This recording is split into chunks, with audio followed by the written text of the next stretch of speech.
오늘은 7가지 치명적인 죄 다섯 번째 허영심, 허영에 대해서 말씀을 드리겠습니다. 우리가 지금까지 4가지를 살펴봤는데 다 기억하시는지 모르겠는데 첫 번째가 뭐였죠?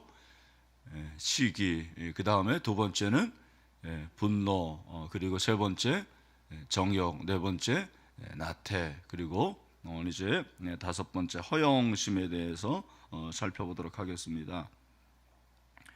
허영심 그러면은 사실 이게 잘 들어오질 않는데 헛된 거죠. 헛된 영화, 그런 헛된 영화의 마음을 갖는 것을 허영심이라 그렇게 생각할 수가 있습니다.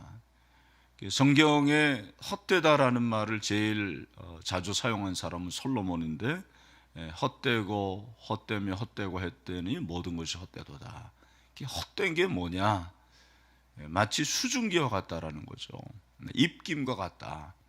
마스크를 쓰니까 새벽에 나오는데 좀 공기가 차던데, 마스크 쓰면은 뭐가 이렇게 나오죠?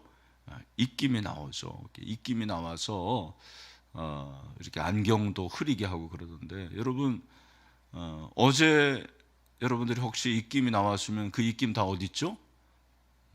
없어졌어요. 사라졌어요.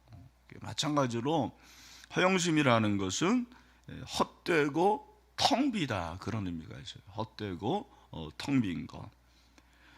중요한 것은 이 허영이라는 것은 헛된 건데 자기가 그걸 크게 생각하고 높게 생각하는 거예요. 헛된 명예, 헛된 평판, 헛된 견해, 뭐 이렇게 사실은 아무것도 아닌데 자기가 그거를 크게 여기고 높게 여기는 것입니다.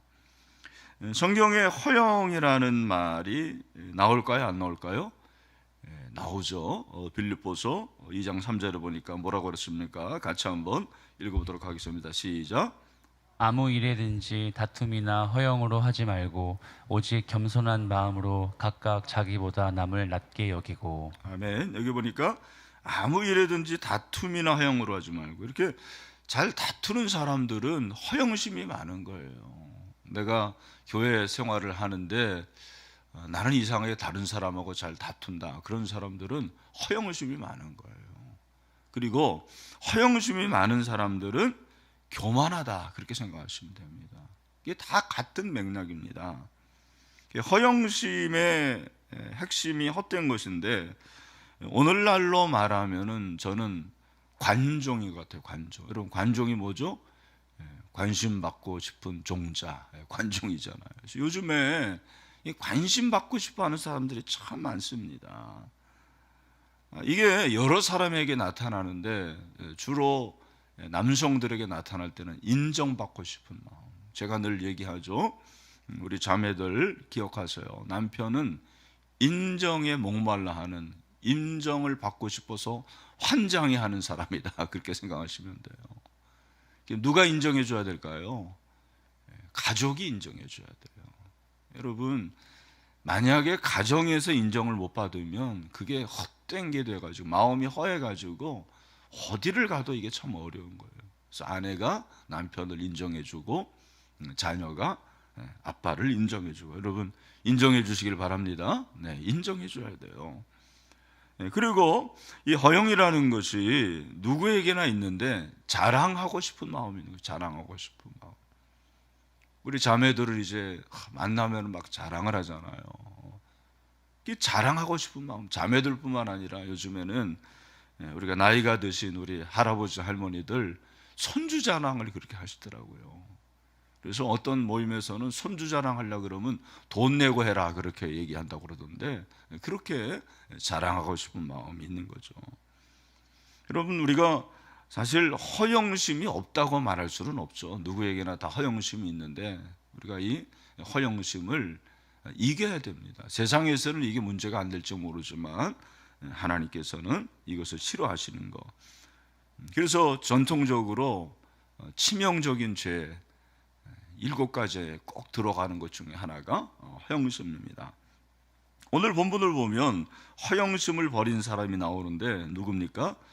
세례 요한에 관한 얘기가 나옵니다.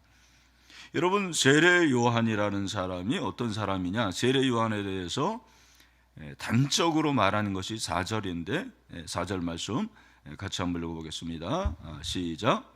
이 요한은 낙타털 옷을 입고 허리에 가죽띠를 띠고 음식은 메뚜기와 석청이었더라. 아멘. 여기 보니까 이 요한은 사실은 여러분 아시는 대로 제사장 가문에서 태어난 사람이 아닙니까? 그죠? 그럼에도 불구하고 이 세례 요한이 가만히 있으면 제사장이 될 사람인데, 세례 요한이 어떻게 합니까? 자리를 피하는 거죠. 그런 자리를 마다하고 어디에 가는 거예요? 광야에 갑니다. 광야에 가서 거기서 은둔 생활을 하고 낙타 옷을 입고 허리에 가죽들을 띠고 음식도 메뚜기와 석청을 먹었습니다. 저는 어렸을 때 메뚜기는 알겠는데 석청이 뭐냐 그렇게 생각했는데, 석청이 뭐예요? 이게 이제 꿀이죠, 꿀. 꿀을 먹으면서 그렇게 살아갔다라는 것을 말씀하고 있습니다. 가만히 있으면 존경받을 만하고, 가만히 있으면 명예가 들어오고, 가만히 있으면 모든 것들을 누릴 수 있는 사람인데, 세례 요한은 이런 모든 것들을 다 내려두고 광야로 간단 말이죠. 광야에서 뭐 합니까? 광야에서 홀로 하나님의 말씀, 복음을 증거하는 것을 우리는 알고 있습니다. 사실 허영심으로 이렇게 포장된 인생일수록 그림자가 훨씬 짙습니다. 허영이 헛된 것이기 때문에 허영심이 크면 클수록 자기에게 돌아오는 그 헛된 마음, 공허함이 더 큰 거예요. 그래서 자기 분수를 모르는 사람일수록 만족을 못하는 거죠. 그리고 결국 그 허영으로 인해서 마음이 허하기 때문에 마음속엔 늘 불만이 있어요. 얼굴이 밝지 않습니다. 그죠? 그게 바로 허영심이 우리에게 주는 해악이라 그렇게 생각을 합니다. 저는 오늘날의 그 허영심을 잘 보여주는 것이 SNS라 그렇게 생각을 합니다. 여러분, SNS에서 나누는 이야기들이 진짜입니까? 여러분 한번 생각해 보세요. 저는 SNS를 반대하는 게 아니고 SNS가 참 좋은 교제의 장이긴 합니다. 그러나 SNS의 핵심이 뭐냐면 자기를 자꾸 나타나는 거예요. 내가 어디 가서 뭘 먹었고, 어디 가서 누구를 만났고, 뭘 보았고, 이런 것들을 자꾸 드러내는 것입니다. 누군가에게 자신을 드러내고 싶다라는 것은 인정받고 관심을 받고 싶은 그러한 욕망을 말해주는 것입니다. 제가 이제 요즘에 보니까 이렇게 유튜브를 꿈꾸는 분들이 참 많더라고요.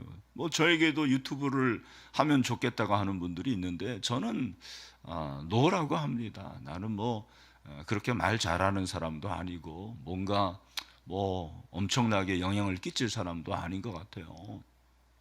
저는 그냥 설교하는 사람, 설교자로 남으면 족하다 그렇게 생각을 하는데, 여러분 유튜브에 그 유튜버들이 가장 관심을 갖는 게 뭔지 아십니까? 뭐죠?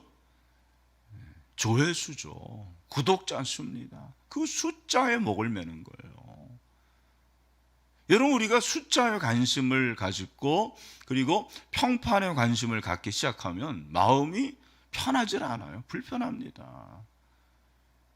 여러분, 우리 교회도 구독자 수가 3,300명 되더라고요. 우리 교회 청장년 출석수 1,300명에 비하면 엄청나게 많은 숫자예요. 그래서 어디서 그렇게 많이 들어올까 그렇게 생각을 하는데 참 감사할 일이죠. 그런데 여러분, 저도 좋아요 싫어요에 신경을 쓸 수 있죠. 당연히 쓰는 거죠. 그런데 가끔가다 제 설교에 싫어요라고 하는 사람이 있더라고요. 이 인간이 누군가 그렇게 생각할 때가 있죠. 근데 우리 딸들이 그러더라고요. 아빠, 외부에서 그렇게 한두 사람 들어오는데 그거 뭐 이렇게 신경 써요 그러더라고요. 그게 맞는 말이다 그렇게 생각을 했어요. 그죠? 제가 그때 뭘 느꼈냐면, 연예인들이 자살하는 이유를 알겠더라고요. 연예인들이 그 댓글 때문에 자살을 하잖아요. 그래서 저는 속으로 야, 뭐 그거 안 보면 되지 않겠냐, 그 뭐 이렇게 자살하냐 그렇게 생각했는데 그것만은 아니더라고요. 인간은 다 그런 마음이 있는 거예요. 아, 다른 사람이 나를 어떻게 생각할까, 다른 사람이 나를 좋아하나 싫어하나, 인기, 명예, 영광 이런 것에 관심을 갖게 마련입니다. 근데 우리가 어떻게 해야 되느냐? 그럴 때마다 늘 우리 스스로를 제어를 해야 돼요. 절제를 해야 됩니다. 어떻게 허영심을 극복할 수 있을까? 오늘 이 세례 요한을 통해서 우리에게 가르쳐 주는 것은 무엇입니까? 세례 요한은 어디로 갑니까? 세례 요한은 광야로 가는 거죠. 여러분, 광야라는 것을 우리가 생각할 때는 그냥 아무도 없는 곳, 바람만 있고 모래만 있는 곳 그렇게 생각하는데, 광야는 그렇지 않습니다. 여러분, 제가 한번 말씀을 드렸는데 이 광야가 미드바르인데, 미드바르는 따바르에서 나왔다고 그랬어요. 따바르는 뭐예요? 하나님의 말씀이죠. 말씀. 미드바르는 미드바르, 말씀 안에 있는 것이 바로 광야예요. 우리가 하나님의 말씀을 놓치고 내가 있어야 할 곳을 알지 못하면, 제대로 알지 못하면 어떻게 되는 거예요? 마음이 허해지는 거예요. 그래서 다른 것으로 인해서 자꾸 만족을 느끼려고 그럽니다. 여러분, 오늘 본문에 보니까 세례 요한이 1절에 그때 세례 요한이 이르러 유대 광야에서 전파하여 말하되, 저는 유대 광야도 중요하지만 더 중요한 것은 전파하여라는 이 단어가 중요하다고 생각을 해요. 하나님의 말씀을 전파한다, 선포하는 거죠. 그는 하나님의 말씀을 선포합니다. 하나님의 말씀을 선포하는 것은 곧 예수 그리스도를 선포하는 것이었죠. 사실은 자기가 인기가 많았어요. 여러분이 아시는 대로 예수님이 오시기 전까지는 다 자기에게 나와서 세례를 받았어요. 세례 요한의 제자들이 세례 요한에게 와가지고는 선생님에게 나왔던 사람들이 다 예수님에게 가서 세례를 받습니다라고 말하잖아요. 세례 요한은 그걸 당연하게 여겼어요. 이게 바로 그에게 허영심이 없다라는 증거죠.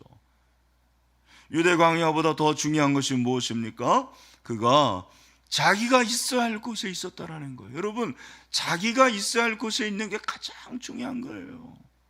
제가 고람되어도 말씀을 드렸는데, 여러분, 세례 요한은 자기가 있어야 될 곳, 곧 광야에서, 그 광야는 하나님의 말씀이 있는 곳이죠.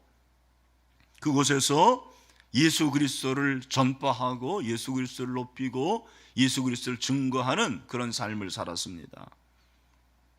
여러분, 우리가 어디에 있어야 됩니까? 우리는 넓은 광장, 수많은 사람들이 있는 곳, 시장 같은 곳, 그곳에 있는 것이 아니에요. 예수님께서 우리가 어디 있으라고 그럽니까? 어디 있으라고 그래요? 마태복음 6장 6절에서 말씀하셨습니다. 뭐라고 그럽니까? 우리 같이 한번 이 말씀을 보겠습니다. 시작. 너는 기도할 때에 내 골방에 들어가 문을 닫고 은밀한 중에 계신 내 아버지께 기도하라. 은밀한 중에 보시는 내 아버지께서 갚으시리라. 아멘. 우리가 어디에 있어야 된다고 그럽니까? 골방이에요. 골방. 기도의 골방. 그 당시에 바리새인들과 서기관들은 광장에 있기를 좋아했어요. 시장에 있기를 좋아했어요. 왜? 다른 사람들이 자기를 존경하기를 원했어요. 존경받기를 원했어요. 인기를 원했습니다. 명예를 원했습니다. 그게 바로 허영심이라는 거예요. 신약에 나타난 가장 허영심이 있었던 사람들이 바로 바리새인들과 서기관 같은 사람들입니다. 그 사람들은 자기의 것을 뽐내가지고 경건을 이용해가지고 존경받기를 원했습니다. 이게 바로 문제라는 것입니다. 여러분, 우리가 특별히 사역자들 그리고 우리 교사들은 중요한 한 가지가 있습니다. 그게 뭐냐면 크리스토임이 한 말이 있습니다. 다른 죄악들은 마귀의 종이 되는 가운데 기생하지만 허영심의 경우는 그리스도의 종의 자리에서도 기생할 수 있는 죄악이다.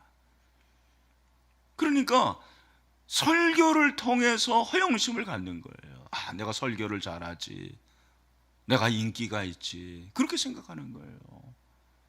목회를 통해 가지고 아, 내가 큰 목회하는 사람이지, 내가 존경받는 사람이지, 그게 허영심이라는 거예요.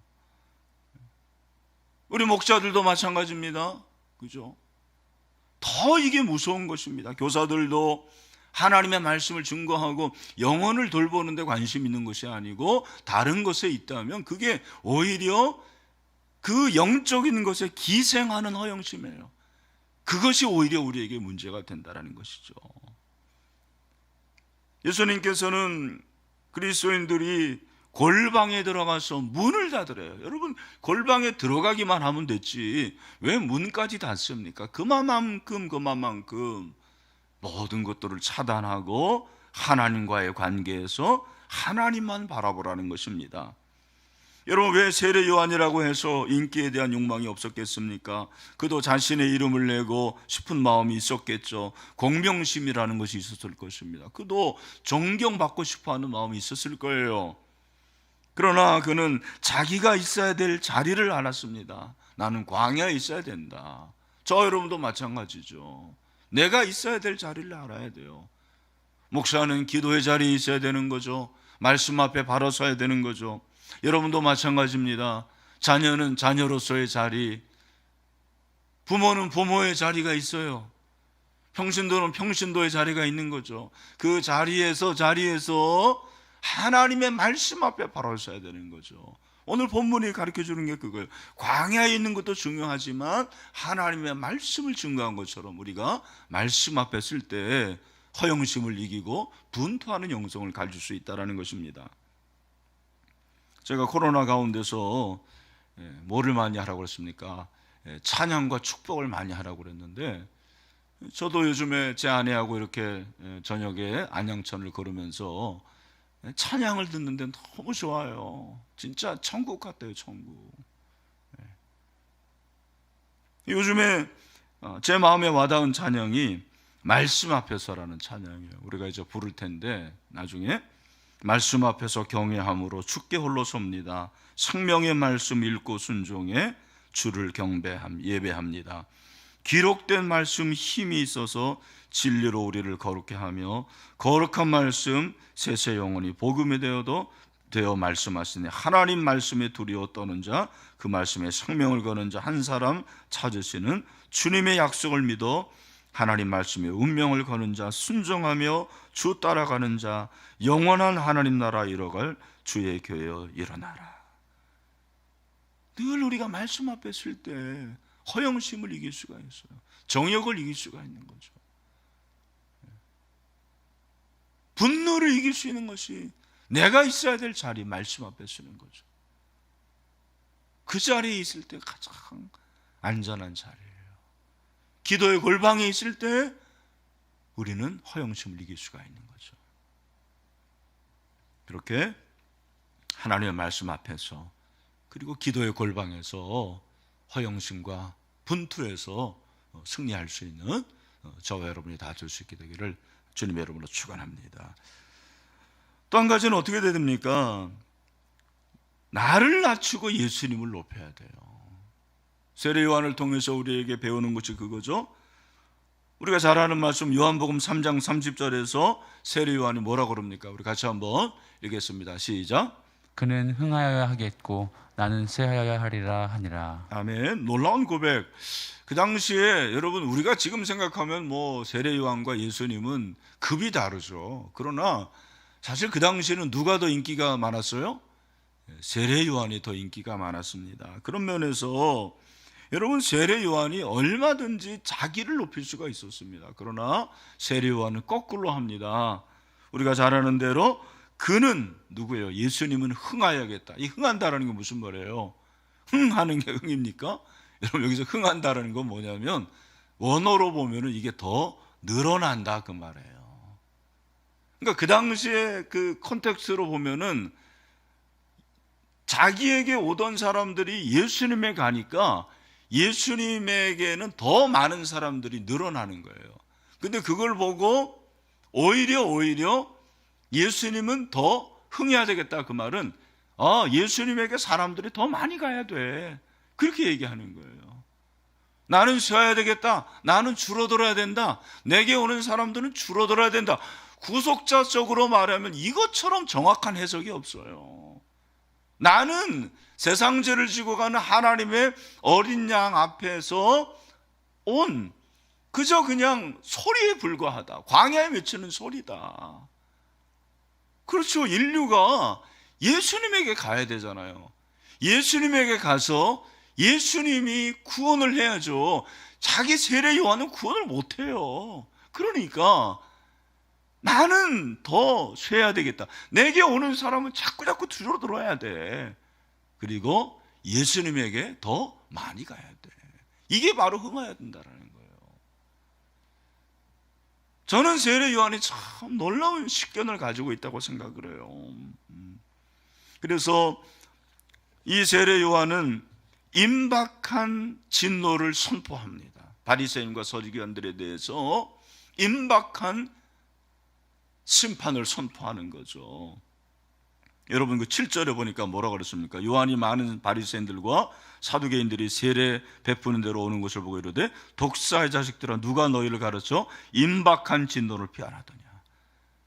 이 바리새인과 서기관들이 그 당시에 가장 인기 있고 가장 명예롭고 존경받은 사람들이었는데 그 사람들에게 독사의 자식들이라고 그러잖아요. 나중에 예수님도 그렇게 그들을 책망하지 않습니까?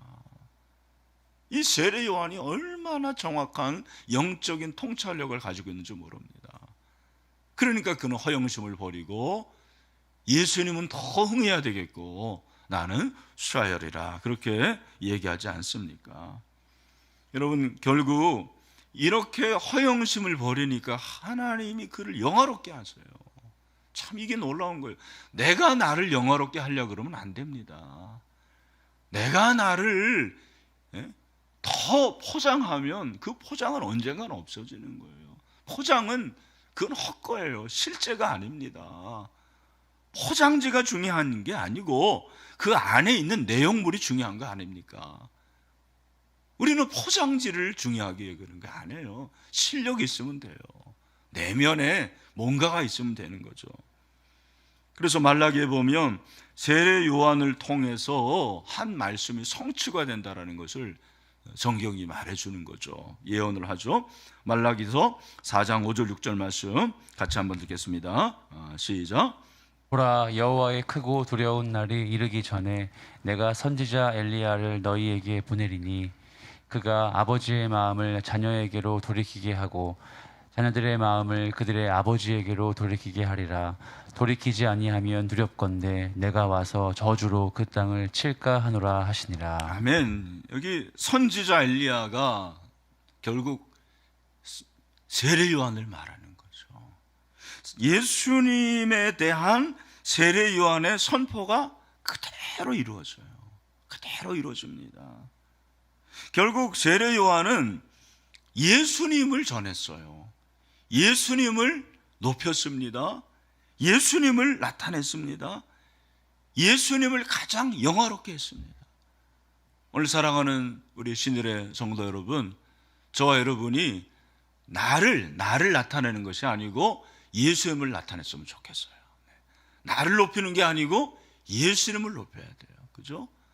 나를 영광스럽게 하는 게 아니고 예수님을 영광스럽게 하는 거예요. 예수님, 당신이 존경받고 영화로움을 받고 영광을 받으실 유일한 분이십니다라고 고백을 해야 되는 거죠. 그것이 우리의 신앙이 되어야 되는 것입니다. 우리가 허영심 대신 예수 그리스도를 최고로 여기는 거죠. 피조물이 해야 할 일이 바로 그겁니다. 우리가 해야 할 최우선의 일, 가장 중요한 일, 그리고 가장 위대한 일은 예수를 높이는 것입니다. 여러분, 이 새벽에 예수님을 높이고 예수님을 영화롭게 하고 예수님을 영광스럽게 할 수 있는 그런 주님의 제자들이 다 될 수 있게 되기를 주님의 이름으로 축원합니다. 그럴 때 주님께서 우리를 사용하시는 거죠. 말씀을 마무리하겠습니다. 여러분, 내가 어디에 설지를 잘 합시다. 말씀 앞에 서고 기도의 골방에서 알아두지 않던 눈물 흘리는 거예요. 그죠? 그 한 사람을 찾으시는 거예요. 나를 높이는 게 아니고 나는 점점점 줄어들어야 된다. 예수님이 흥해야 된다. 예수님만을 높이고 예수님을 영화롭게 할 수 있는, 그래서 허영심을 싸워서 분투함으로 승리할 수 있는 그런 저와 여러분 되시기를 주님의 이름으로 축원합니다. 아멘.